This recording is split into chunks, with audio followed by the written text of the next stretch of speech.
Welcome, everybody, to the Broberg Show. I am so excited about tonight's episode because I am sitting here with three of my best friends and my best sisters. So, in reality, we really did all grow up together through some of the most harrowing moments of life and some of the most exquisite. So, here tonight, finishing our Friend of the Family series, episode 9, I have my two sisters, Susan Broberg, Karen Broberg Campbell, and best friend, Caroline Hanson Pearson. So it's just a pleasure to be here with my sisters. They're all my sisters, and be able to talk about this particular episode and how it finishes the story from, that time period. Not that there isn't a lot more story to all of our lives that continues to unfold as we have grown up and as we have moved forward, but this kind of completes that chapter of our at least of my 70s, my high school years. And so I'm very excited to share the floor with all of them and to let them give all of the insights that maybe I don't even remember. Sometimes I think I have blocked out a lot of things and I don't have a lot of recollection actually about some of these things that we're going to talk about. Why don't we start with how the series kind of tied together, several different events that actually happened at different times, not all at once. Like the series has them kind of all happening, like dominoes, right, in one little time period, but they actually happened over a period of, a year and let's see, almost 2 years actually, by the time that I was brought back home after the second kidnapping, and by the time that I was going into my junior year of high school, this this is 2 years almost. So it covers a lot of time in just one episode, and we're at the point now in our conversation about the fear of being vaporized, the fear of we talked about Susan and I in 9 point what was that episode called? 9.1, 9.2? Part 2.1. Point Now this is part 2.2. This is part 2.2 of episode 9 because a lot happened in that episode that covered a lot of things. And so we got to talk about, how I had planned that I would tell Susan about the mission, and then if she didn't want to do it, um, I would kill her. I had a plan, and then I would kill myself because the main thing that I was scared of was being vaporized, and I didn't know what that meant. But in my own mind, as that young girl, I thought it probably was like burning alive, but from the inside out. And I didn't want to do that. And I didn't want Susan to have to do that. And so we had a really great conversation about, how Birchtold used every member of my family, my friends, everybody to control me, and how insidious that was, and how much I love all the women that are sitting here with me. And since I'm crying, I'm going to just turn the floor over to somebody else. I'm grateful. And I'm Okay, glad they're all here. I'm going to take the floor for a minute because I'm going to not say very much in this episode, I don't think. This is, really this part of the series is, of course, kind of the resolution that you need for television and all of that, which it was done so well and really so great. And there were some differences, obviously, like Jan said. But Karen and Caroline, and this is why I'm going to talk for a minute and then I'm going to really turn it over to the two of them. They were really with Jan through it, through the weeds. I was there, and I have already spoken in a previous episode about how I was there, and I don't want to be treated like I wasn't. But that doesn't mean I was part of this particular. This episode isn't quite the right word.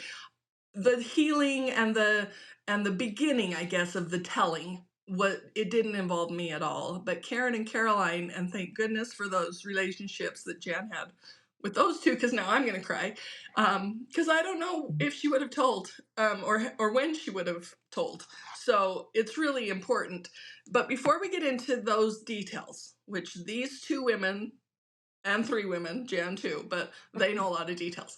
I just want to kind of pick apart for just a minute for the those that watched, kind of the things that happened early on in those that year and a half or so before this kind of resolves, or almost 2 years, and maybe we can talk about those things briefly. Um, and then really get into that, Jan telling the what had happened. So one of the things that does happen, the series really combines almost everything. It kind of skips over once she comes home, and then it skips basically the whole year and a half of school and all of that. It just kind of goes to her 16th birthday or very close to it, and they kind of center it around her 16th birthday, a party, which we talked in the last episode about what really happened. And go back to the last episode if you can't remember. But one of the things that did happen at the party, which didn't happen at the party, was our dogs got poisoned. And Jan and I talked about that in our little episode, but I think that it was a significant thing for all of us because I remember it, and I just wonder if you remember, Karen, that particular thing Oh, that very well. happened. Why don't you talk about it for just another minute? We talked about it, but I'd like to hear yours. I remember we were out on the front lawn, and I think it was just you and me that were there. I think Jan was at BYU, to be honest. It It was. was. And I was at the camp.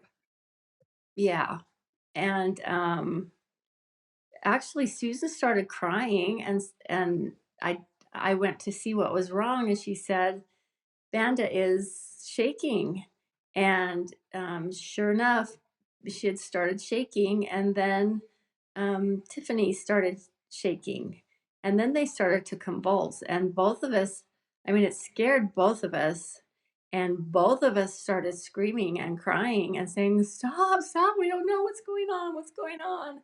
And I mean, we could tell they were very, very sick. Their eyes were rolling back in their heads, and they were laying on the ground, and they were convulsing.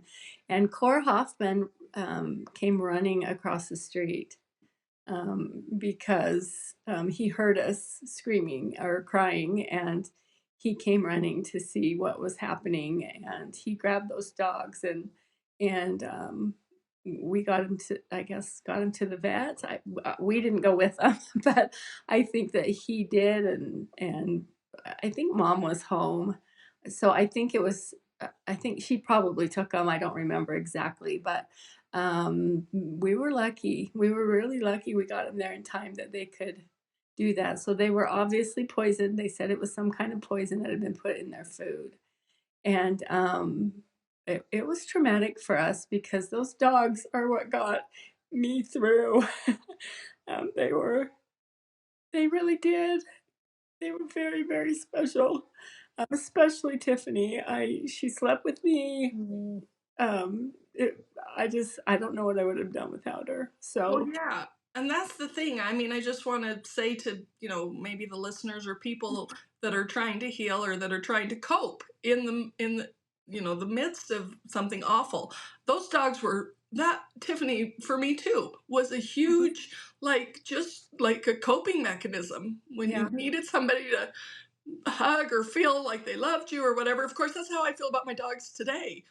yeah. When my kids can't stand me, at least I have the dogs who still like me. So, but those dogs were really important to us, and I think that, of course, a lot of our recollection, the story is real, but of course we don't have any proof of exactly what happened. But it is, I feel 100% convinced that Berchtold had them poisoned Yeah, so that he could use that for Jan, which it worked. Jan, when she was told that the dogs were, had been poisoned and were about dead, because that's all we knew at that point. I mean, she mhm, was 100%, back into Zeta Zethra. Have been watching me, and it's my fault, and I did something wrong because I took yeah, ice cream from that boy. I mean, all of that was pieced together years later, but yeah, that I'm certain that's what happened. I yeah. mean, Yeah. right? Don't you girls Well, agree? yeah, because she was at BYU, and um, I'm sure that he was very, I mean, whether he had spies or watched her, I don't know, but I'm sure that he was very nervous about that and that she might tell somebody or whatever. And so he had to do something was going to get her attention. And, it just happened to be the dogs. And what's so Somebody had interesting. seen, Oh, go ahead. oh, that there was a neighbor boy. He was actually, um, the ones that live next door, Nelson's? No. Anyways, it was their grandson. He saw somebody with a bag that it looked like a bag of meat in their hands that had come to our, but we don't, I mean, we never, went further with that, but I do remember that report that he had seen somebody with, so somebody was given meat to give to the dogs to make sure that they were poisoned. So, I actually remember something about this, along with all of the other threats that Birchtold had given to the family members. My recollection is that he had threatened that the dogs would be hung in the garage. I haven't heard anything about that in any of the podcasts, but I do remember that. yeah, interesting. Yeah. So he was definitely going to get them involved somehow, and he did. Yeah, and isn't that interesting? Like when you often hear about, serial rapists or serial killers or serial pedophiles, criminal pedophiles, that sociopathic or psychopathic behavior starts with animals, that they have done something to Mm. animals, that it just is, it's really like one of the biggest things that, might be a clue to someone, like if a person just doesn't have any feeling for animals. Like I one time watched from Grandma Broberg's back door across that back alley road, the house in the back, across the little alley road behind there, Mhm. some guy just hitting his dog on the porch, and I just started Mm. screaming. I ran down the stairs and I ran down I mean, I was just a kid. I mean, I was little, but I just remember running and screaming, "Stop! Stop." It's like if you don't have those like normal sensitive feelings for animals, you're certainly going to not have them for people oftentimes. So that was a really good threat. And if it had worked, if the dogs had died, I don't know if I would have questioned the validity of I'm being watched. I did something wrong because I let that boy, even though I didn't know he was going to buy the ice cream, he did. I knew he liked me. And that's what happened. Like that night is when every night mom and dad would call and mom was telling me the dogs were sick and poisoned and convulsing and at the vet. And then the next morning, after my reaction, which was off the charts upset, she called again. And that wasn't the normal, like for her to call back in the morning. And when she called back and said, no, they're okay, everything's okay. And of course, it wasn't your fault. It was the first time that I had that first moment, that 5 seconds of going, they didn't die. Susan's okay, Karen's okay, mom's okay, dad's at home, everybody's there, and the dogs aren't dead, they're okay? Okay, my brain went to, before I do anything to Susan or kill myself, I better make sure this is real. That was my first thought. That was the first time I'd had a thought like that. I better make sure this is real. The second thought I had immediately following was, "Oh, I'm just kidding. I will do whatever you say. I know that you're watching me. Please don't hurt my family." I don't know why I thought that. That's what a brainwashed person does because they live in that state of fear. They don't know which thing is real. But it was enough Mhm. for me to start testing the waters, which brings us to the dance. Yeah. So then let's talk a little bit before we get to the dance. Okay. Um, Caroline. So you're in high school with Jan for a whole year before this, actually this incident that we just talked about. I don't know. Mhm. I can't remember exactly when it happened. In the series, it happens on her 16th birthday, which is Oh, well, we do know when it happened because you were at the camp. Duh. We just talked about it. So it's still, she's been in high school with you now for a full year. So tell us some stuff or what you remember about Jan, like in high school before she tells all the stuff that's happened. But she's back from her second kidnapping. Do you Okay. have any memories? Well, for me, Jan was so studious, and I remember I used to always laugh because she literally would study walking down the hall. I mean, in at Pokey High School, and so most of the interaction really that Jan and I had were more on the weekends when I would spend the night at your house. And, I feel like I spent almost every weekend for years. Um, Jan couldn't come to me because I had a cat and she was allergic to my cat. But, I what I remember mostly about Jan is that she just was a very, very good student. She was very focused on doing well, but I felt like that about everything she did. I mean, she was very involved with the Gate City Singers, and she was senior class president, which was, a little couple years later. But, she was somebody that I felt like people really respected because she was just, I think she was kind of an old soul, just very responsible. But then on the weekends when I would come over, we would just have fun. And I remember watching Nightmare Theater like every Friday night. And well, of course, there's lots of memories at your home. But anyway, that's pretty much what I remember about high school. So, do you remember? Because Karen talks sometimes in some of our past podcast episodes when, Jan is still at this point, when she's a sophomore, she's still, under Berchtold's control a lot, although she's not seeing him quite as often, but she's still seeing him and all of that. Mhm. And Karen will call it that she's in her trance. Is that what you call her? Yeah, I was like, Yeah, oh, get she's like, over it. She's yeah. acting. Yeah. Do you remember any of those times when you're like, why is Jan so weird? Or why does she just disappear? Um, I can only remember really well as far as her disappearing one time.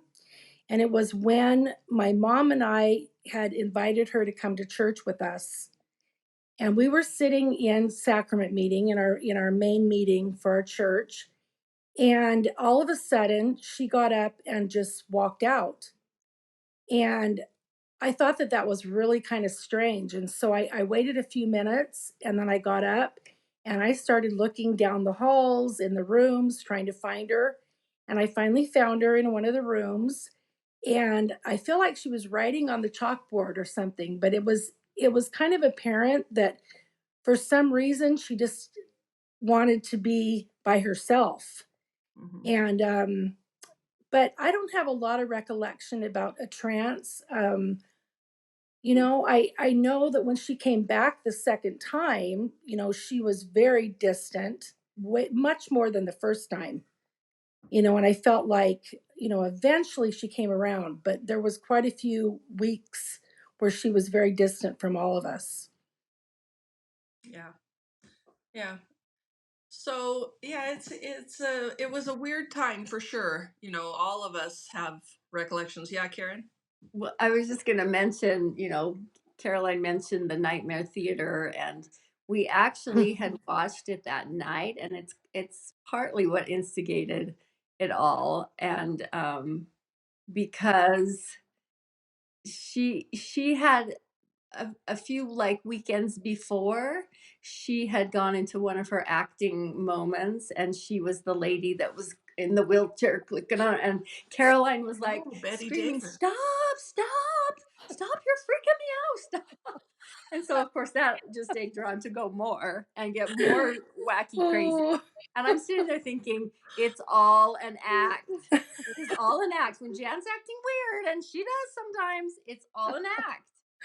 And I mean, I just remember Caroline was almost in tears. It was, and so that's funny that you bring that up, because I think that, anyways, we'll wait until we get into the rest of it, but I do think that it kind of segues into that because of that Nightmare Theater that we were Hitchcock. It was a Hitchcock thing. Yes. Yeah, Oh, and I I was remember. playing the part of the lady that couldn't move, and she Yes, was in the wheelchair, and she was yes. pounding her I fists onto the thing, and she was like, "Oh, oh yeah." I could really I freak swear that's a Caroline Betty out. I can Davis still movie. freak I Caroline out Yes. sometimes. I think that's Betty Davis, but I don't know. It could be I It think could have it anything. been. was. I do believe that is true because there have been times when I have stared Caroline down, and she's like, "You have got to stop. You've got to stop right now. Stop staring at me. Do not do that anymore. Stop it." Don't. Like, I really freaked her out. I know, and then Oh. me, she's over there, I mean, like, almost in tears, like, "You've gotta stop, please stop," and I'm going, "Oh, brother, this is all an act." She acts all the time. She goes into these trances, and, oh my gosh, this drives me crazy. I missed out on the whole thing. I was upstairs reading a book. No, I know. So That's True. hilarious. Susan's I love reading it. Judy Blume. Yeah, well, there you go. So, okay, so tell us about the dance. It's not like it was in the series. Again, obviously not exactly the same, but it's again around the same time frame. So what So, happened tell was, okay, so the 16th birthday and the whole thing with the boy and the ice cream and the dogs happened, end of July, because that's when my birthday is. And, a few days before, a few days after I had my birthday, I'd had that little tiny doubt. And then I got home a week later after we did the play and you all came and then you took me home, and Provo's about what, 3 hours from Pocatello? Not even, maybe. And so I'm back home. It's the end of summer. School gets started. I'm now going into my junior year. So I'm a young, I'm one of the younger people in my class. And Caroline's right. I had poured my kind of time into studying. I wasn't naturally gifted with school things like Karen, who just never studied and just could ace every test. I had to actually study. I know she thinks that's not true, but it kind of is. Anyway, um, but it was really important to me, and I think it also was like a way for me to uh, keep my mind busy in another thing that was possible. So as I got into school, I would just do small, tiny things. Like I would say hello to a guy that would say hi to me. And I could, I had a few friends in a group that were boys and girls. I mean, the Armstrongs, they were my friends. And I'm trying to think of some of the other family, yeah, the Scows, yeah, the Scows were Mhm. our friends, and they all right. had brothers that were either my age or a little older and brothers that were a little younger, and we all were friends, and so that kind of started my, kind of in a very kind of scared way, testing the waters. If I talk to, somebody and um I definitely was doing it on purpose to see what would happen. So for sure that was true. What were you gonna say, Karen? You started Oh, I don't remember. about the Yeah, friends. no. Oh, I was just thinking, was Raston one of your friends? I know Karen, Clayton oh, was. yeah, uh-huh, yeah, And, I mean, some of those, yeah. yeah, We yeah, had some good groups of friends. Well, one of my other dear friends, Jan, who, Janet Dameron, Janet Hull at the time, Jan Hull. She had a cousin that had come to town, and was visiting, and I can't remember if he was staying with her for a period of time, but what happened was this whole group wanted to go to basically, it was like the homecoming dance. It was in October. So this had given me, about 2 months to kind of be testing the waters. And so what happened is that she was like, "Okay, you've never gone to a dance with a dude, and we're gonna go as a group, and so it won't be like a real date. So just come and go with my cousin." And so that's how I ended up at that dance with a boy, dancing with a boy that I didn't know that was a foot shorter than me, and I was only 5'1" at the time. I did not grow and get my height or my, become a young oh, lady until my yes, senior that is year. what I was gonna talk about, is how different you and I were. And it's interesting in going through, kind of recently, we've gone through a lot of pictures of our growing up years and how early that started, that I was taller than you. Mhm. I filled out. I was a full head taller than you in high school. I mean, like a full head. I Yeah, and was, you were 2 I, years younger than I me. got my period at 11. You know, I grew and I had, it was just, it was awkward. It was awkward for me because I was the little sister and you literally didn't. I firmly believe that it was your brain. I mean, you did not start your cycle until you were a senior. Is that right? And it Until was almost you were out of high after, school. Mhm. yeah, it was almost at the Yeah, very almost the day I end of high school. graduated is, from high That's school is when I and started my with period, that, and then I turned yeah, 18 that summer yeah. when I was And with that, you didn't have any breast development, you didn't nope, have any height development. nope, You looked like a little girl. And I've Mhm. thought all my life, I've thought what your brain can do is so interesting because it was because you told yourself you couldn't grow up enough. That you couldn't become a woman, that you couldn't do that because it would ruin everything. And I mean, I don't know that you consciously did that, but my no, word, there's no way that that was not somehow a cause affected. of what you had just been through for you to be an actual little girl Right. until you were graduating from high school. Yeah. I mean, it really was Mhm. true. You got teased because in PE because you wore a padded bra and they made you take a shower and the girls would tease you, because you were popular and you were well known and oh, but yeah, well, you ought to find out about her. She doesn't even have any boobs yet. I mean, I know it was it's incredible what a brain can do. And Yeah. I've told people Mhm. that for a long time. Yeah, I think that's so interesting. Yeah, because it was not until I got into college. I was 5'1", 95 pounds when I graduated from high school. And then my first year of college, I grew like 3 inches and then another 2 inches over the next year or two in college to get to the 5'6" that I am today, which is taller than all my sisters, or it used to be.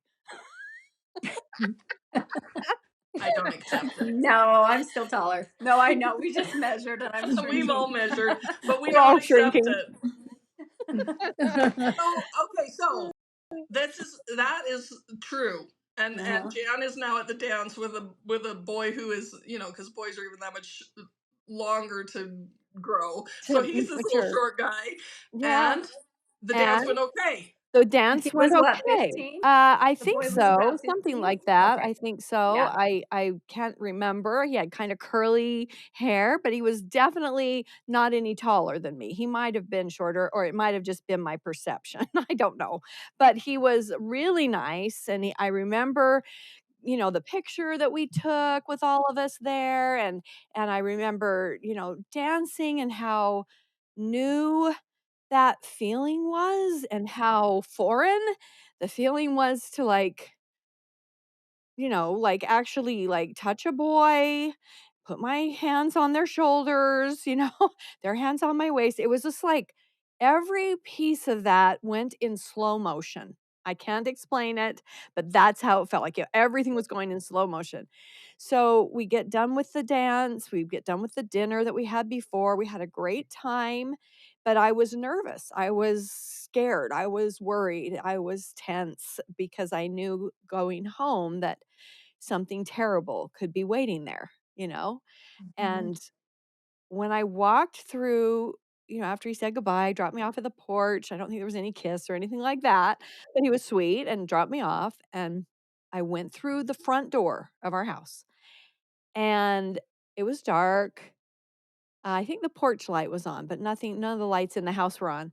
And I remember walking through the door and starting to walk because I had moved upstairs into that back, office bedroom because I couldn't stand to Mhm. sleep downstairs anymore. And I was walking straight from the door down to the hallway to go to my bedroom. And all of a sudden, I heard dad's voice, and he was sitting in his chair. And I just kind of froze, and I just what I remember are more of the feelings than anything, but I was just like, "Okay, dad's here, and nobody's killed him, and I'm gonna go over, and I'm gonna sit on the arm of the chair," which I hadn't done for, like, 2 years, 3 years, I don't know. It had been a long time Mhm. since I had let myself really be there. I mean, there might have been times when I got close, but to really, like, be there on purpose and to just talk to dad like I had done years before, and now as an older person, and let him ask me some questions about the dance and if I had a good time, and yes, I had a good time. And he said, "Oh, that's so wonderful." And I remember that at one point, he had on his silky pajamas that he always wore, Yeah. and I remember, right, those blue silk, Yes. that was dad's Always blue. always. And I just Mhm. remember that feeling again of kind of bending down and kind of giving him a little hug, and that feeling of those silk pajamas. And then walking back to the back bedroom and fully dressed in my gunny sack dress, I laid on the bed on top of the covers, and I walked past, Susan's room, and she was asleep in there, and I knew mom was right there too in her bedroom, asleep in the bed, And and I was Karen. downstairs by myself. I know, poor Karen. This story's mostly about Karen and how It's sad true. for her to be alone. Mwah. No, really, it is. It is kinda sad that she was downstairs, but I knew she was there, and it was such a weird, surreal feeling to just be on that bed and go, with my platform shoes and my gunny sack dress and my corsage still on, which dad had made for that boy, and gave it to him to give to me because that's what dad did, and to lay there and just go, "Is this real? Like, what I'm experiencing right now? Like, are they not real? Has this whole thing been a lie?" And the interesting part was I really didn't know which one was true, but I was 16. I wasn't pregnant with the baby. I'd gone to a dance with a boy. Birchtold had tried to get with me when I was at the theater camp. He had tried, and I could never get away from my buddy that we walked everywhere with, and it just never worked out. And that was another thing that had happened, is that he was already grooming and probably already raping his next little girl. That's the sad truth. And if you do the math and, from everybody we've talked to, that looks like exactly what was already happening. But for me, I still didn't know what was real and what wasn't. But to lay there on that bed and go, "Oh my gosh, if this is a lie and I've been doing all of these things and it's not true, now what do I do? Who am I?" It was so many different emotions, and I wasn't really sure what was what. So that was kinda the dance. That was in October. So, Karen and Caroline, Mhm. so that leads us really, I mean, those are all the doubts now, and Jan is at that real stage. And Karen, you said it was kind of that mystery or that that movie or whatever that kind of started the ball rolling. Do you remember when it was? Like, was it before Christmas or was it the next spring? Or do you have any I sense? Anybody? I don't. I know that somebody mowed the lawn early in the morning that next morning, and mother was out on the patio that morning Mhm. Yeah. because I was going up to tell mother, and Jan stopped me and she said, "I'll do it." And I had to, well, kind of in so many words, but Mhm. I said, "Well, you need to go." And anyways, Yeah. sh So it's we can get there, possible but it was very soon after that event. It would have yeah, if it was soon after that event, it would have had to been very soon after because it gets too cold in Pocatello. right. Yeah. Yeah, Do you so remember, Caroline? Otherwise, it was and it could have been a clear till the next spring. I mean, really, it could It have. would I it don't I know. kind of truly I could think have. it th was, to I be honest. Yeah, I actually think that it was close to after Jan had those feelings when she was laying on the bed. I think it was pretty close after that personally. I'm Yeah. not positive, but I think so. Yeah. That makes And I sense. don't and I don't actually think that the dance was the homecoming dance now that I look back on it. I think the dance was like the back to school, like it was before the homecoming dance, I Okay. think.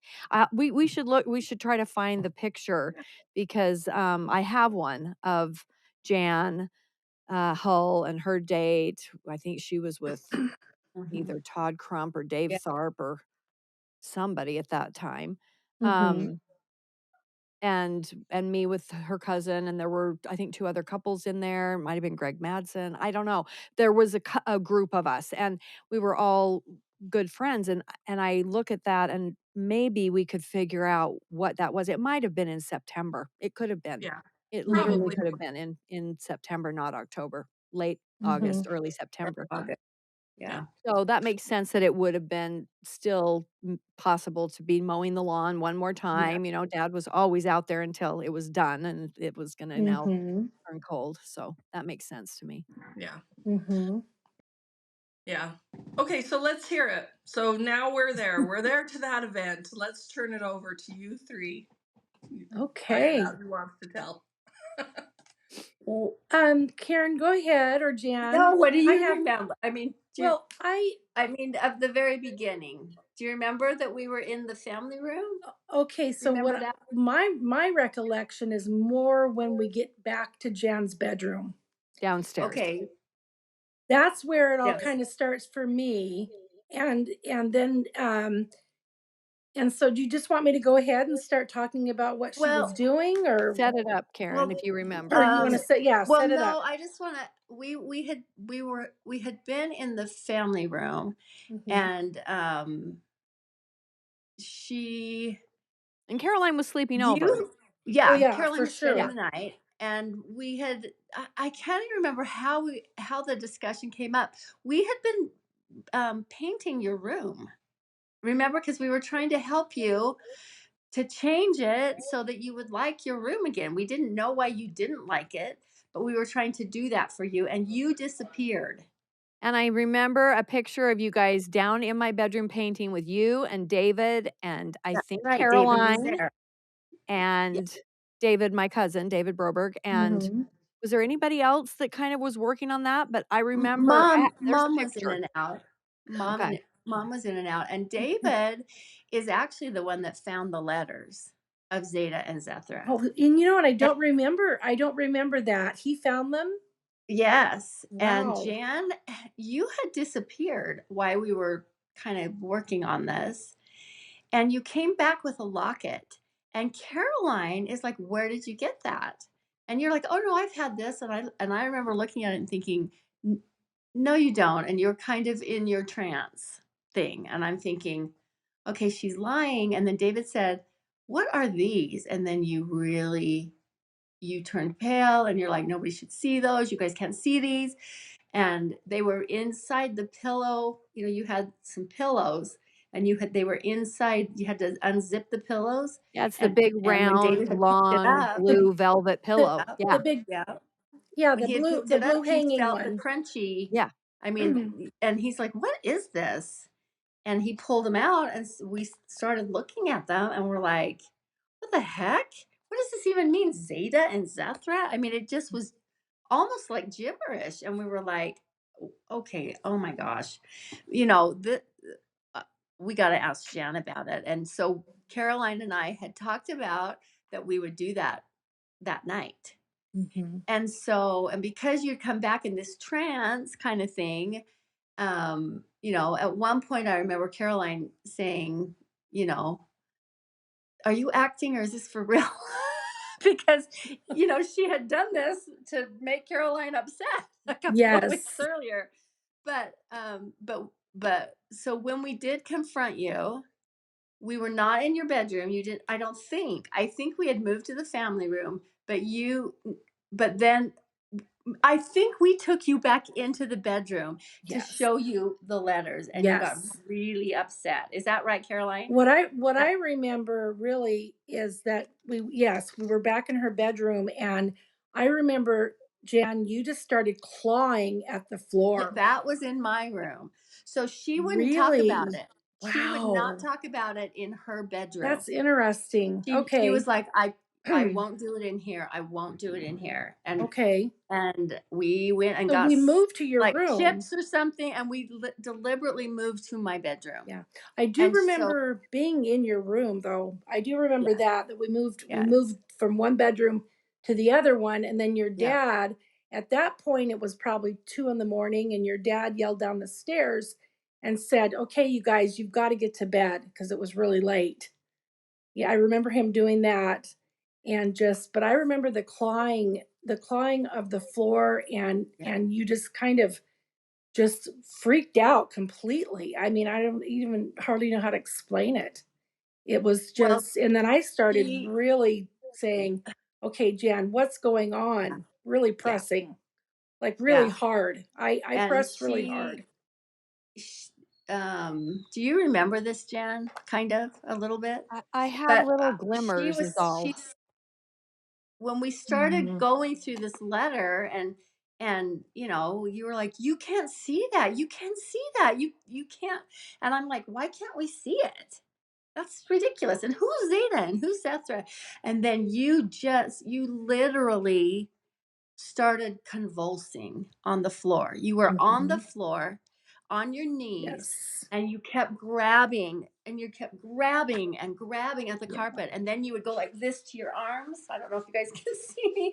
Get it, Mhm. So, like like, get it off of me, brushing get it them. off of me. And I'm thinking, Jan, this is not a horror movie. What are you Mhm. doing? Because you were completely freaking out.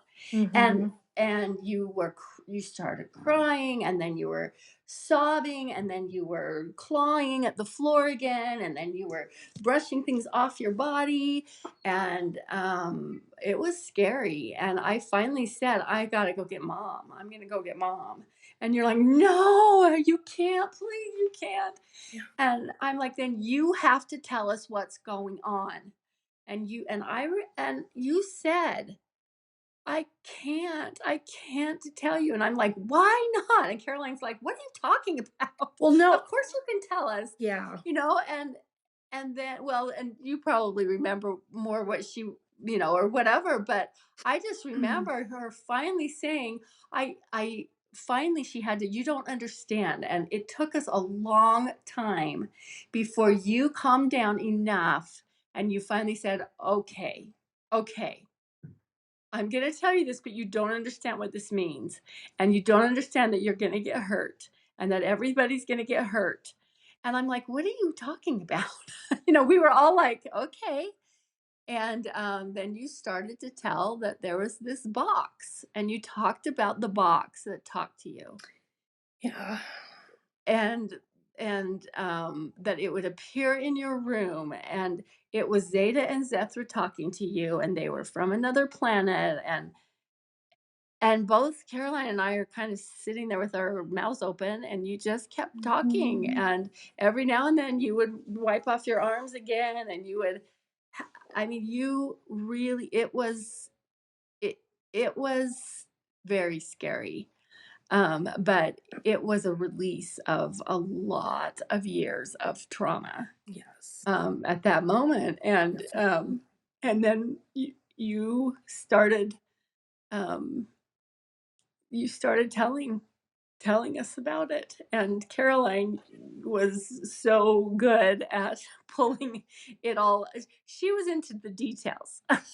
She wanted to know the details. I But the other thing I want to mention, because this was really significant to me, is that the whole time you were telling us about it, you would say, the little girl had to lay on the bed.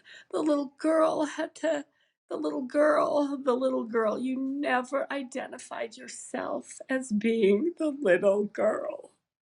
And um, it was, it was interesting. mm, yeah, the main I think for me, and I'm so grateful, Karen, for your memory because I don't remember as many uh, things in the chronological order that they're in. I do remember at one point, and like you said, I was interested in the details. I remember that I was really just I was determined that we were going to get this out of you, Jan. And I remember at one point I was pressing so hard to get information that Karen, you said, Caroline, you're upsetting her, but I just wouldn't back off. I kept going, and then I'm sure then you did too. But initially, I felt No, like I it was was, mostly you. yeah. You were the one pulling the information out. Yeah, I don't know. I think I felt like, goodness, you're my best friend. Like, what do you mean? Yes, you can tell me. And then I also remember in being, agreeing with Karen that, you needed to go up and tell your parents, and, but we were up pretty much almost the whole We were night. the whole night. That's what We I were up the remember. whole night Yeah. until the lawnmower was started. I Yeah, remember the lawnmower exactly. starting and we fell asleep. Yes. Yeah. And then I had always thought that Jan, that you had gone up the stairs and just had told your parents everything. But my understanding is that you didn't at that point, that you were not able to, like what you talked about, you know. Yeah. No, and So, I so thought that too. Caroline, so Yes. do you remember? Did you? I mean, when you say you thought you told them everything, did you feel like now that you know even more of this, all the details have filled in of the rest? Hmm. Did you get pretty much everything out of her that night? I mean, you feel like you got a pretty complete Well, picture. Well, Susan, you know what's interesting though is that I do feel like Karen and I did get a lot of information. However, I think because Jan has wanted to, have normalcy in her life, which she has had a lot of normalcy, even with this horrible experience. But honestly, we have not gone through a lot of conversations and talked mm-mm. about all of this. And I've always kind of felt like it wasn't really my place then at that point as we got older for me to keep pressing. I kind of let you tell me things as you've wanted, and gradually I feel like I've learned quite a bit actually through the series.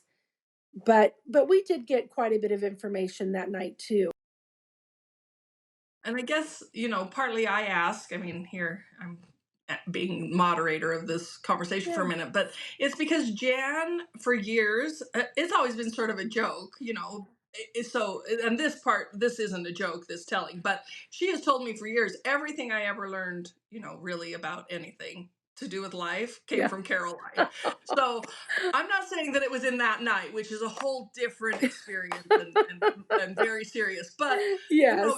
had a pretty open conversation kind of situation with Jan as a Yes. rule, I right? I do remember when we Mhm. started talking about her that she was supposed to be having this baby. I remembered saying to her, "Well, that's not even possible. You haven't started your period yet." I do remember saying that. But yeah, anyway, and it's kind of interesting because I mean, I don't want to segue, but my parents and I had a very open communication about pretty much any subject. And but I'm blessed. I feel like that was a blessing that maybe possibly helped Jan in the situation then that she was in, you know. So anyway, but yeah, Yeah. yeah. Yeah, I certainly know I didn't know what to ask. Hmm. I was very grateful Caroline was there. Yeah. I was just there, trying to calm Jan down and I remember trying to reason with you about the machine and that there's a thing called cassette tapes and we, but and you telling us, but there was not a cord. It was not plugged in. It was No. just the box. And I said, but it could have been Mhm. hidden. Or I remember talking about that. But as far as the rape and the abuse and the all of that, I I mean, it was all a I didn't know what to ask. I didn't have any experience. I was Mhm. younger, I was still in junior And we high. didn't. Was I I? mean, for as open as Yeah. we were, yeah, you You were were in junior Yeah. playing. high. Yeah. We were open as a family. We talked a lot, but Hmm. we didn't talk about that. Mom gave us a Right. book. That's what I, Right. at least Yeah. for me, Well, I Yeah. read what I knew in a book. Right. I had a friend in junior high that had had a promiscuous experience, and I remember her at the lunch table telling us something about. Anyways, I won't go into that because it'll be. But I was like horrified when she just said, and I'm like, okay, la, la, la, I don't want to know any more about sex. Plugging your Don't ears. tell me anything. And then and then we had this experience with Jan, and but anyways, I was grateful that Caroline had some, she was older and she was wiser and she had a Oh, more trust open, me. you know. Caroline had the books. Her mother made sure she had all the yes. books, and we knew Actually, Yeah. exactly which chapters to go to. Caroline had them memorized. "Let's go to this chapter," when I'd be over, because I did sleep over at her house a number of times. Her mother would clean the Yeah. whole thing, to a T, so I could be there with the cat, at least for a night. Yeah. And then, oh my goodness, we had the what were they? The health books and, oh, the well, pictures. actually, the one that I'm thinking of didn't have pictures, but it was four hardbound red books, and the fourth one was the glossary, and that was the one that we read the most. But for some reason, I mean, I think with my mom and dad having me so late in life, they didn't really know quite the right avenue to go down with all of this. Yeah. And so my mom, she was determined to talk to me about it, to give me books about it, to talk more about it. I was like, I don't know. It was interesting, but yeah. Yeah, So she had some knowledge, and it really was, looking back now, you It was know, helpful. I realize that, being able to, know the terms and the parts of the body and what they do and how sex Mhm. happens and babies come to be and, all of those things that I think we're more comfortable, hopefully, in this day and age overall, but still, I think it's hard to have that kind of a raw conversation with your teenager. I think it's Mhm. very hard to go, "Okay, you know what? You're not fooling me. or mhm, whatever, right. and if you're having sex, here's the condom, here's the thing. Getting Mhm. pregnant would really change your life, or whatever. It's hard to have those conversations because I think we often, just like with people that are being abused and we look away or we want to not believe it, so we don't look there. I think it's easy to do that with our kids too, even now, because you don't really know. I don't Well, know. and It's not I just comfortable. I just No. want to say this one thing that is just my opinion on this subject, but I think that until we can all get more comfortable saying it, Mhm. Yeah. it is one of the one, and it's never a child's fault, and it's never it's not the people who are not the perpetrator's fault. I'm not saying that, but we are so uncomfortable talking about it that if a child is abused, they are already subconsciously uncomfortable talking about the terms Yeah. because we are uncomfortable as the people who aren't hurting them to just say them Mhm. out loud, and I Right. think that it feeds into the Mhm. shame of a child because if we can't talk about something it must be bad, and so now that I'm feel Mhm. ashamed that I was involved. Right.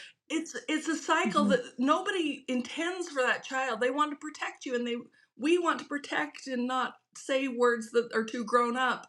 But it adds to the shame. It It Mhm. adds does. to the shame when a child is abused because they think, "Oh, I can't say those words, and therefore I'm a bad person." Right. Yeah. That's my That 2 cents on that. I agree with you completely. And I Yeah. Mhm. think until we stop having it be something so uncomfortable to say, Mhm. kids will feel shame that they were abused like it's their fault because it's a words we That's don't have. I right. just we have to stop. And, That's got to stop. Yes. the other I the other agree. part of that is that, you know, kids are going to, I mean, they come from all different backgrounds and all different, belief systems or lack thereof or whatever, and they're going to they're going to experiment. They're going to make mistakes and they're going to, they're going to do the thing. They're going to do sex. They're going to do,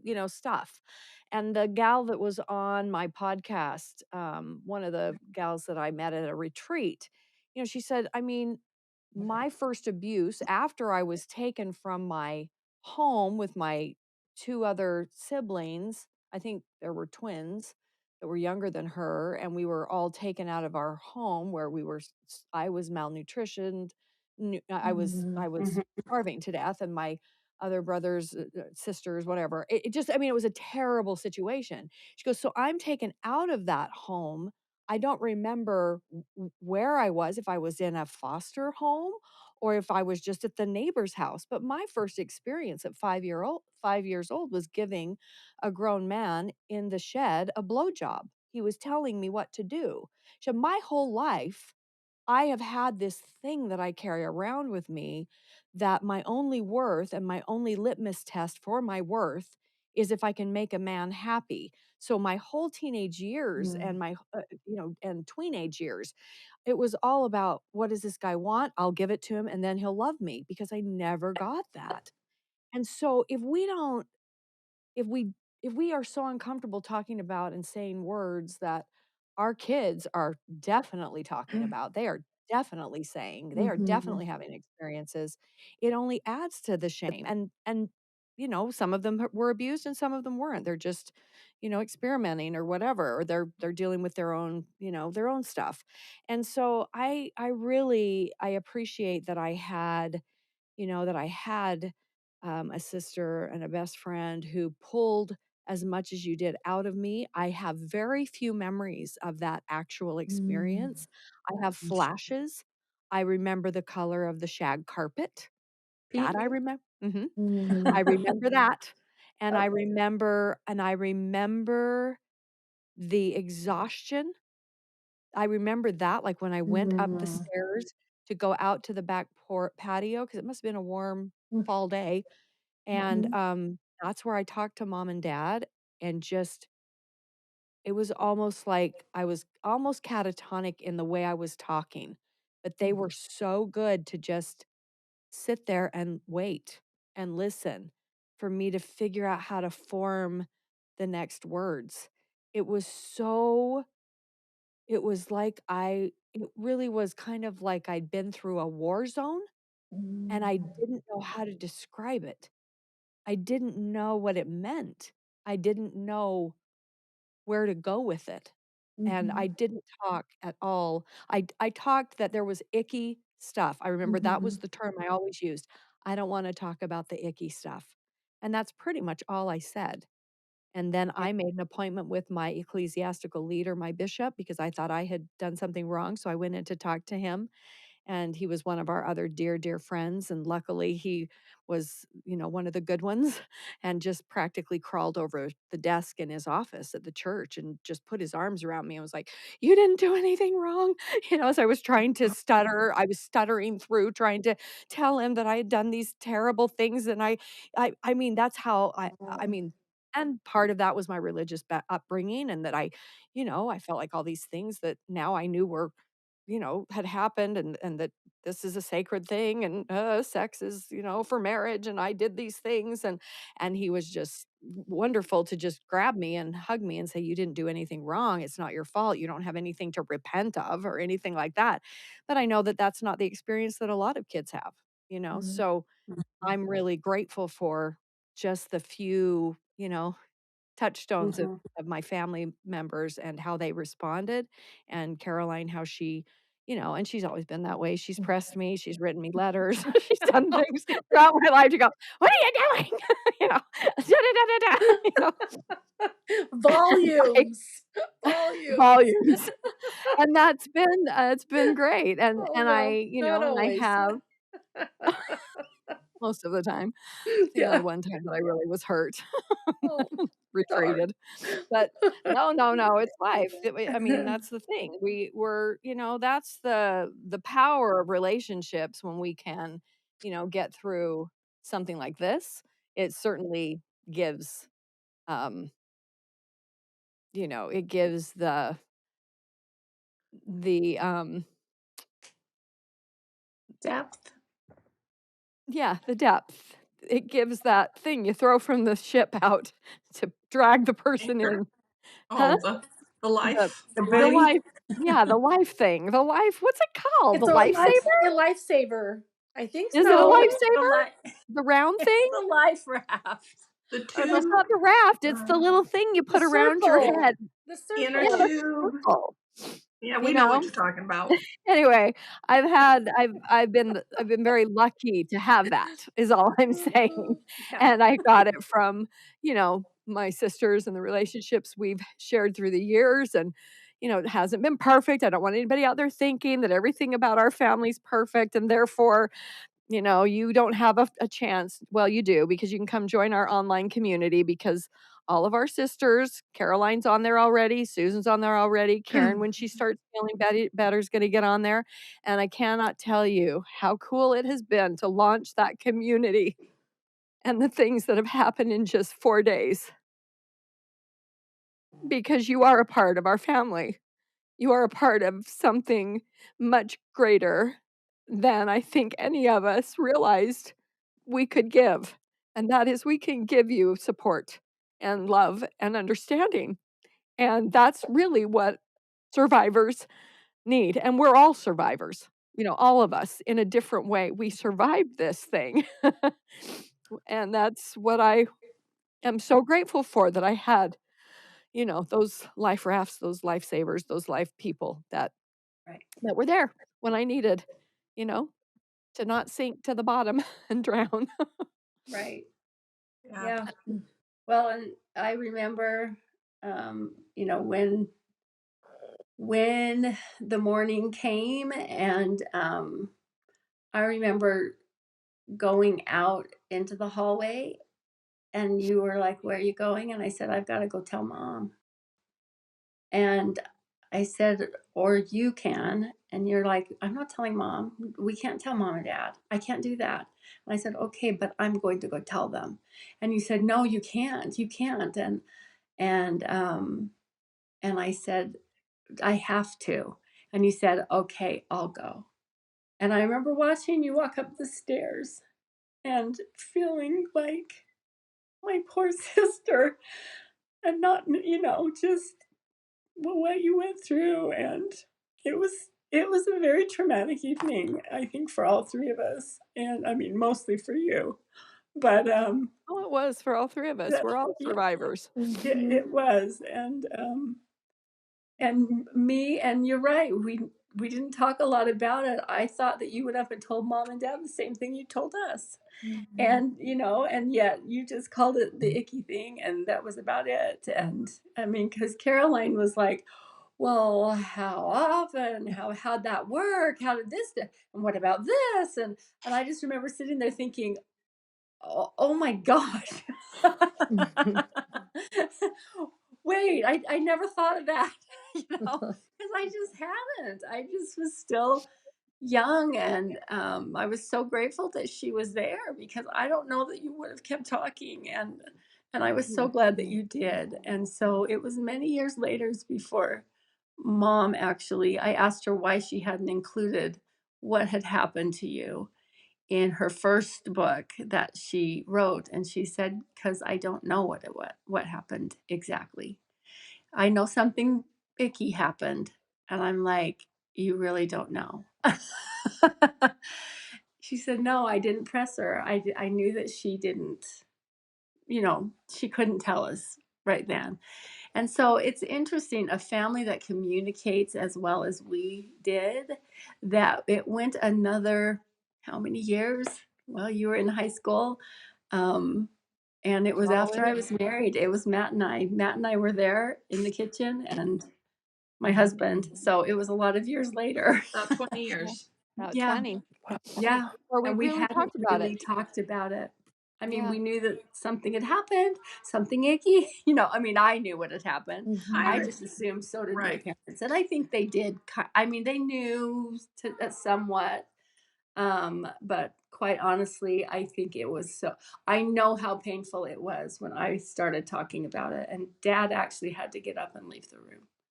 when I said, no, no, this is, and I started a little bit of it. I didn't go into nearly the detail, but when they started to realize that this was a lot more than what they had thought. And in fact, one more point and I'll stop talking. um, when the Dateline series, the special series came out, and you talked about The Peacock one on how Peacock. Yeah, often, yeah, you said 3 or 4 times a day. My jaw dropped open. I had no idea. I mean, I knew that when he came to town and you went, I mean, I put it all together. The zombie thing was he was in town and you were in some other, universe at that moment. And I could put that together, but I'm thinking, okay, so he was abusing her, every so often. When I found out it was 3 or 4 times a Uh-huh. day, that was very hard for me as an adult just now. Again, it was traumatic to know yeah. that about my sister. Well, Yeah. oh, go ahead, Caroline. I You just go. wanted to say I agree with that. I couldn't, I mean, honestly, I was like, what? Like, I just, it made me so angry. I just, and most people I think that have gone through that much trauma, especially sexual abuse, um, do not come out on the other end as healthy as you have, Jen. I think sadly, I mean, and that's why you need your community, and that you're doing this foundation, because I think a lot of people just they don't, like you've said before, they don't have the supportive family that you have oftentimes, or the supportive friends, you know. And but anyway, that was very shocking to me too. I had no idea.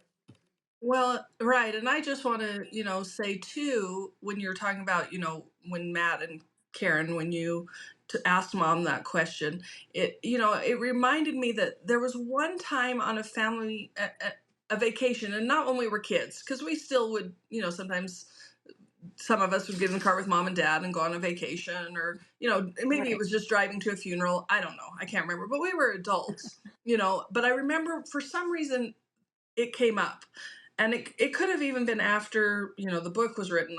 I don't know, but we were old enough to talk about it, and even then everybody was very careful in what things, it was more like, well, what year was that? I mean, it took me years to put even the timeline in my head, because it wasn't that we weren't trying to hide it, but we also were, I think every person in our family, you included, Caroline, because you are our family, we Thank you. all wanted to protect each other. I feel like Mm-hmm. we all were like, it's okay, we got it. We got each other, and we don't need to Mm-hmm. rehash it.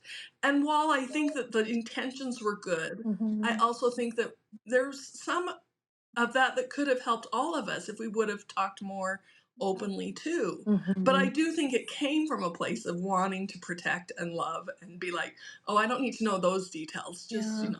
just in trying to put things together. But because I remember Hmm. that in the car, while it was an interesting conversation, it also was very much like, um, it was just certain parts of topics. It wasn't Hmm. talk about everything. Right. Yeah.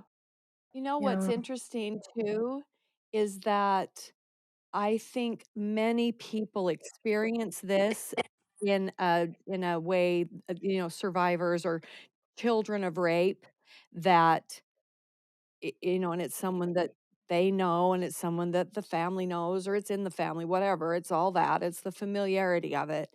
And there is such a, I don't know if it's the natural way that children and tweens and teenagers protect their family, and they take it all on.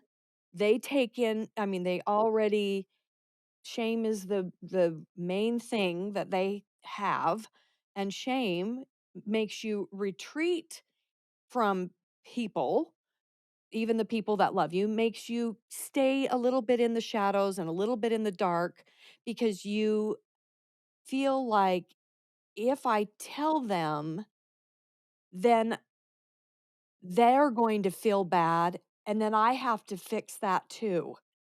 And and if you ever did try to tell some small part and you have, your father break down and leave the room, then you go, "Oh, I won't do that again because I don't want to hurt him." And in Mhm. reality, this is why as adults we have to learn how to listen, and we learn how to say the words, and we learn how to communicate these terms and this. I mean, rape of a child is really what it is. Mhm. Abuse is almost one step away Yeah, Yeah. from that. that's It's true. hard to say those words, but if we can, Mhm. so that support is there in our language before maybe our child or our teen or our tween Mhm. ever has something happen and then something does and then they come to us, we'll be already in a space where we can say and listen in a way that actually moves the trauma, forward or moves it out, because you cannot heal from trauma without deep connection someone to someone who listens Mhm. with great empathy, understanding, and where you don't have to make them feel better. Does that make sense?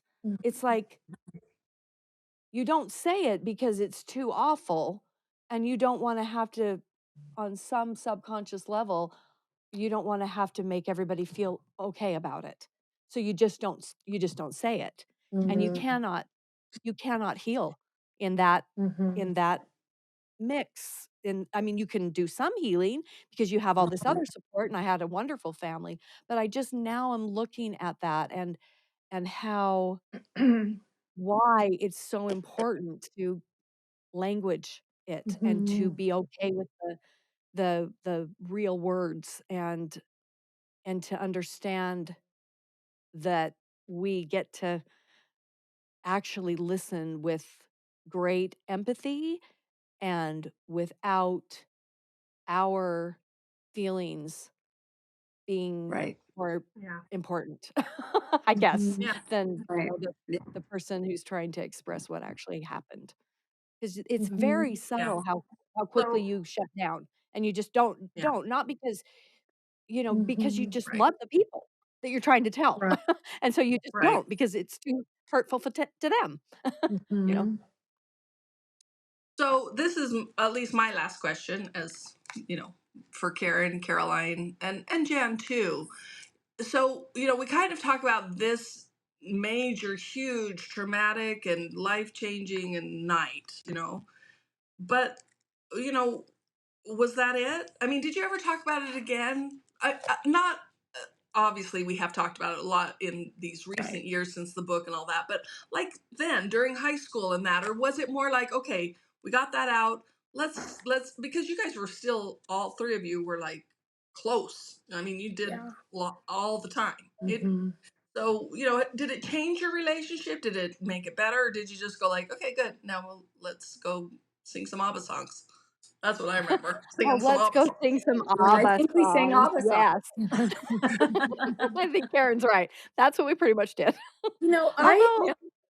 No, it was so wonderful to watch Jan start to heal, Mhm. and that support, and that there was a spring in her step, I guess you could More say, like her. when she became senior class president, and just the confidence that came, and watching all of that kind of, we didn't want to go back to, I mean, you just don't want to go back to the icky night. I mean, you just don't. It's like, oh, that's causes way too much pain. Yeah. Way too much. It's got to come out.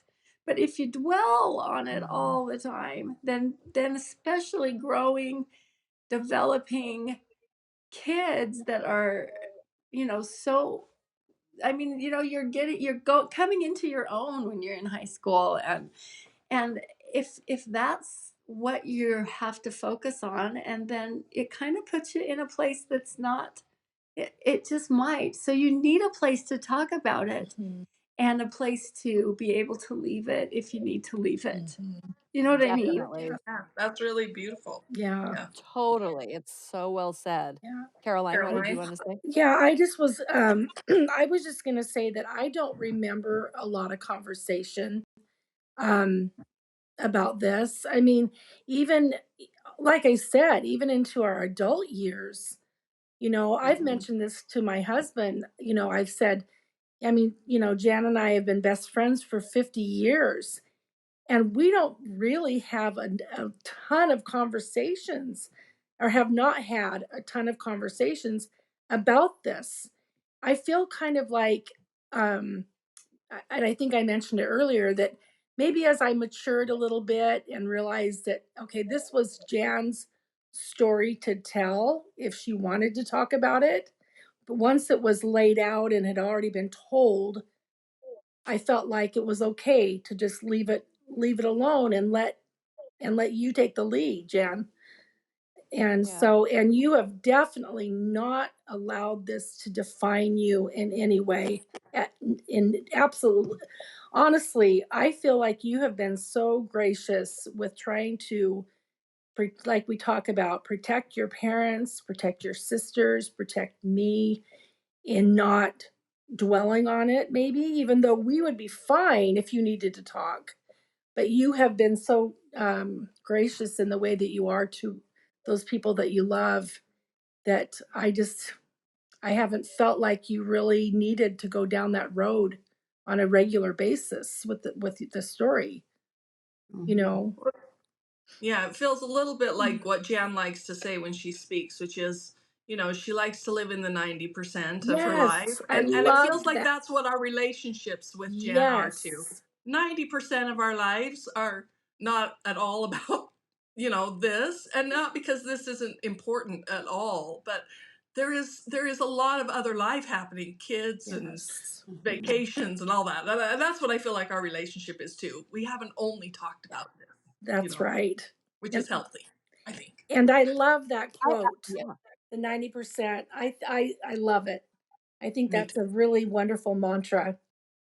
Yeah, it's been perfectly like expressed already, but I just want to say that that is really truly, I think when I realized that, and I was, I went through my ups and downs, but a lot of my own coming to the healing, table or whatever you want to call it, it just happened when it happened. Like, oh, I'm getting married and some new stuff is coming up, or oh, I'm having a child and a bunch of new stuff is coming up, so I would seek out a therapist or I would find a book, or, those were the things that I did. I'm a self-help kind of junkie person.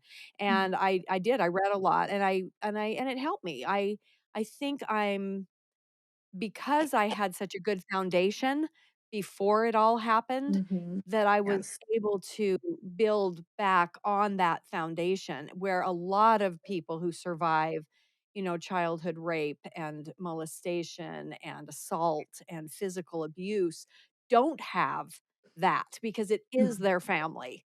That was not the case with me. And so that's why I feel like if I can help others who maybe don't have that family, but they can choose a family. They can come, like, be at Thrivivors, our online community, or choose your people and choose the people that you do need the 10% of your life to be your healing and your journey and to keep going, because it's a lifelong journey. It's not like the big scratch that got put on your record is just going to go away. Mhm. It's affected. Your record is affected for your whole life. But if you can learn to find the people through your healing, on your healing path to talk to about this 10% experience, find them, Mhm. do that. That's what I think has been so beautiful about this opening up this community, is like, we all that are there, like, we get it. We know what everybody else has been through to some degree, and we're here because we can talk about this to each other. We don't have to do it with our partners and our family and our best friends, and we can actually do that here and find a different level of understanding and Mhm. support just because of Yeah. the fact we share the common experience, and that is exactly what's happened. And so that's what thrills me about I just think our community is a game changer for survivors wanting to thrive because it gives you a place to talk about it. And again, it should only be 10% of your life. The 90% is where Mhm. we want to live all the rest of the time, and we can't let that 10% experience define the rest. So I appreciate you bringing that up because I wanna write a book about that someday or something. Anyway, Yeah, Yeah. I think you should. Yeah. Yeah. I will buy it and I will read it. And maybe just to kind of, because now I think, we're at the end of this Hmm. episode, so Yeah. I just am going to go back to the series here, and because I think that the way that the series captured that feeling, again, Mhm. they had to end the series somehow.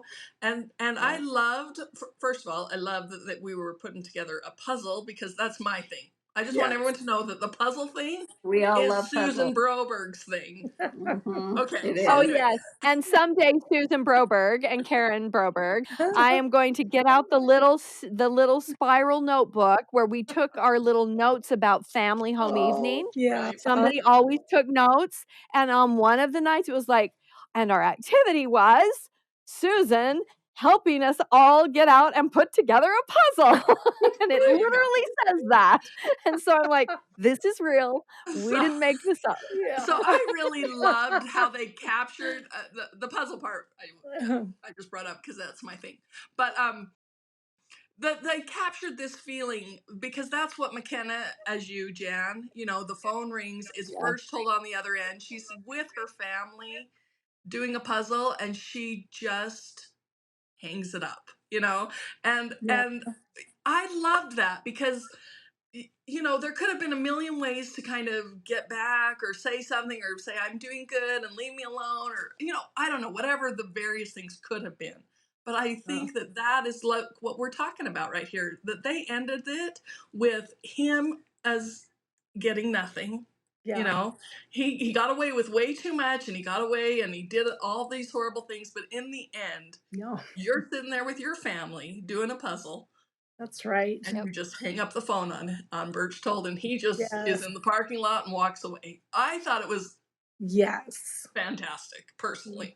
Me I thought Me too. it too. really captured the feel. And so, you know, I'm grateful we have this little family right here talking. yeah. Me Yeah. too. Me too. This We has been great. yeah.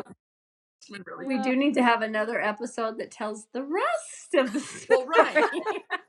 I'm like, how can they stop there? We have a whole lot more to We tell. got to get I them to know, we do really do. season two.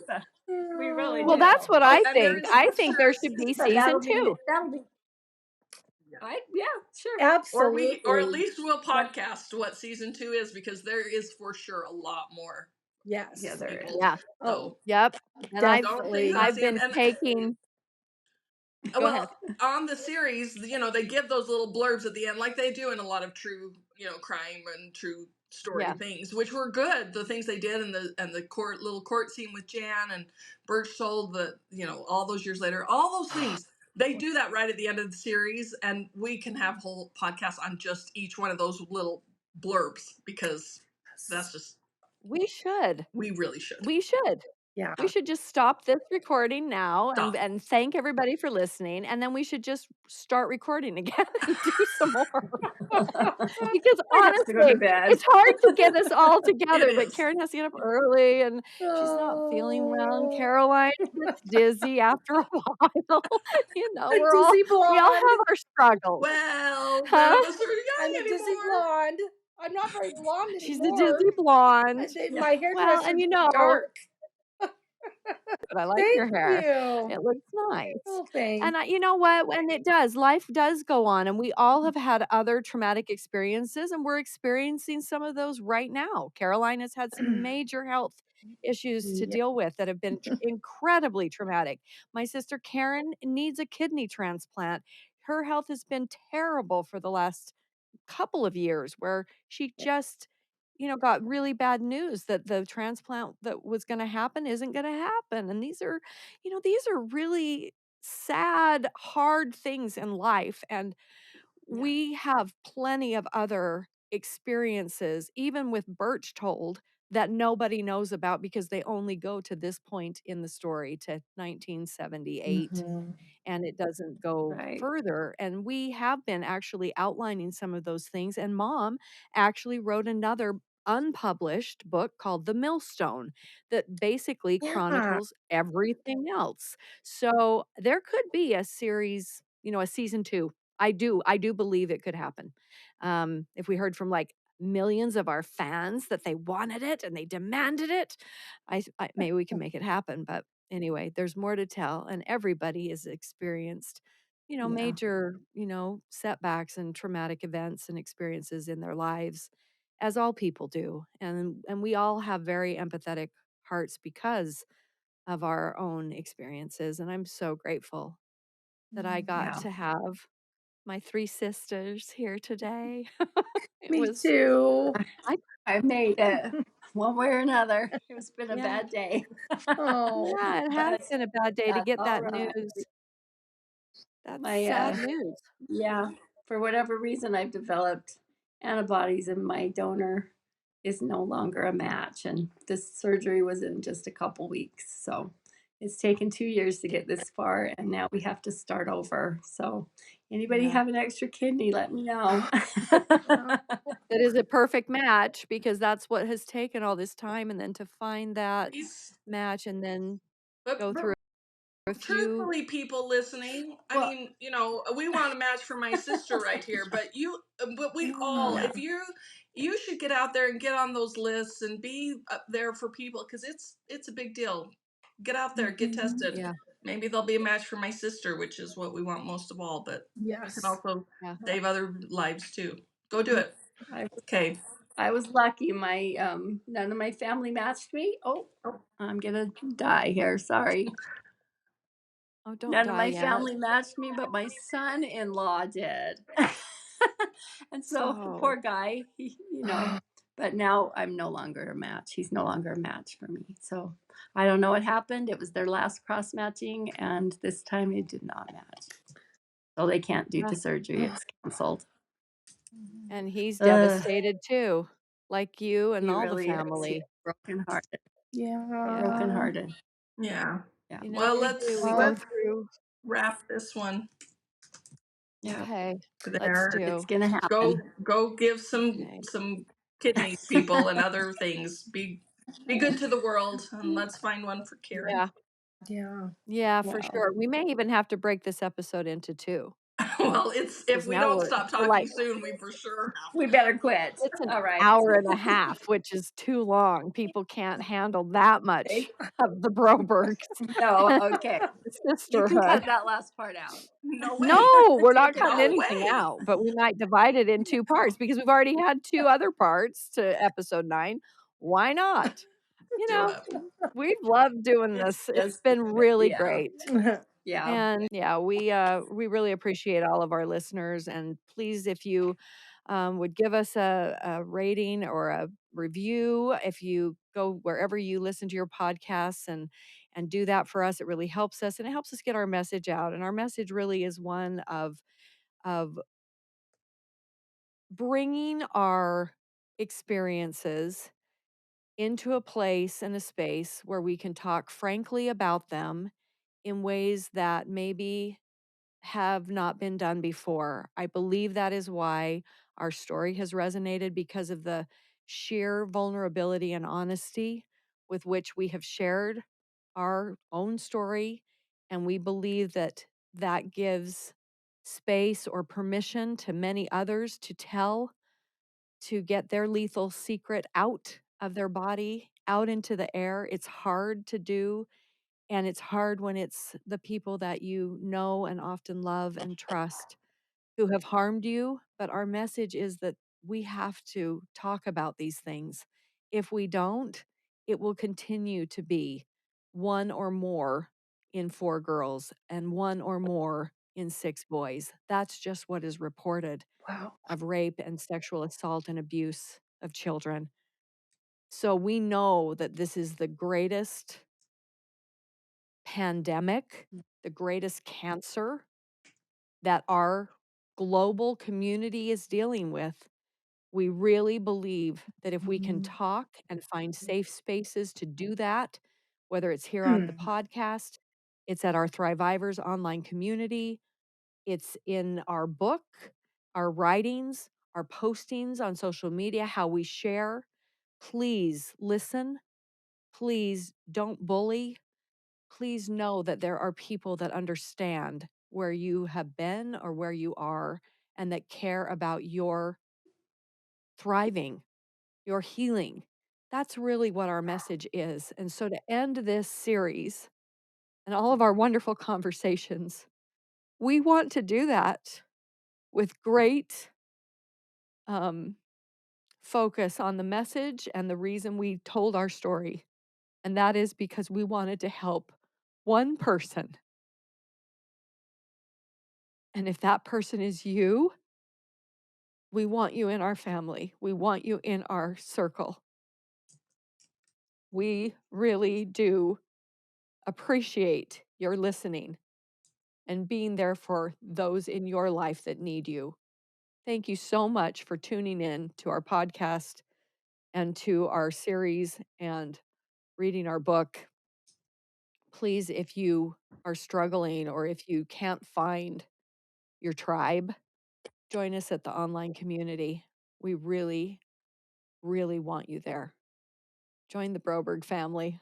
We're going to all be there. We're going to be doing a book club there. We're going to be doing all different breakout groups, family members, my sisters, Caroline, all the people that you've seen now in the series. They're going to be there and we're going to help as much as we can. So thanks everybody for joining us tonight at Danny Broberg, and I'll see you on the flip side. All right. Peace. And that's a wrap for today's episode. Thank you for tuning in and sharing the journey with us. Remember, healing from childhood trauma is a lifelong process, but with patience, persistence, and self-care, happiness and thriving are achievable.